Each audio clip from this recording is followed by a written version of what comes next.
Today we're going to plan for painting our slab sugar skull. This time we're going to bring in a photo of our completed project to test adding colors on instead of using our sketch. So I'm going to go ahead and open Adobe Sketch. I'm going to go ahead and select a new project, so I have to go back.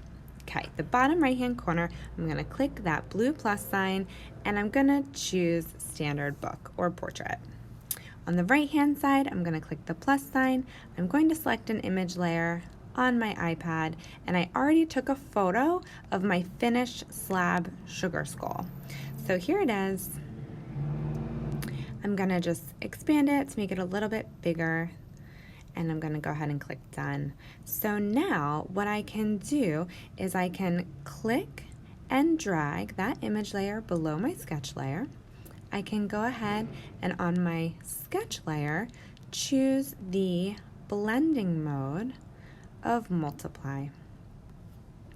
Now I can start thinking about what colors I'm going to use where on my sugar skull. It's a great advantage to test these out before we do it because nothing is worse than when color goes wrong. So what I'm going to do is I'm going to start with yellow, and I'm going to go ahead and I'm going to increase the flow a little bit, and I know I'm going to do the center of my flowers yellow, so I'm going to go ahead and fill that in. You can still see the clay and the texture through the color because of that blending mode that we selected. This is such a great tool because so often color can go really wrong, and with clay like this, our self-hardening clay and paint, there's really no way to get it back. So to take an extra step to plan and prepare so that we get our best results is absolutely worth it. So I know that I want those centers to be purple. Now I might go ahead and choose the centers to be yellow and choose a nice vibrant kind of purple magenta for my petals. So I would go ahead and carefully paint my petals. Maybe I'll do different colors for each flower. We'll see. But I'm going to go ahead and plan and plot this color scheme out as best I can, making sure that we're considering all the areas. So we really want to fill this skull with lots of bright color so that it really has a true Day of the Dead feeling about it, a great energy.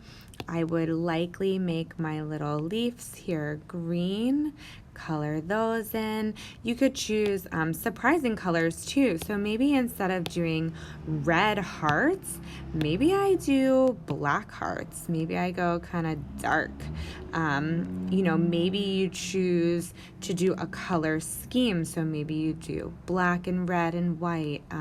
There's all different directions you could take this, but it's nice to consider the Day of the Dead, the traditional, bright, vibrant, happy feelings that cultures really embrace for this holiday. It's not so much about being sad for lost loved ones, but about celebrating them.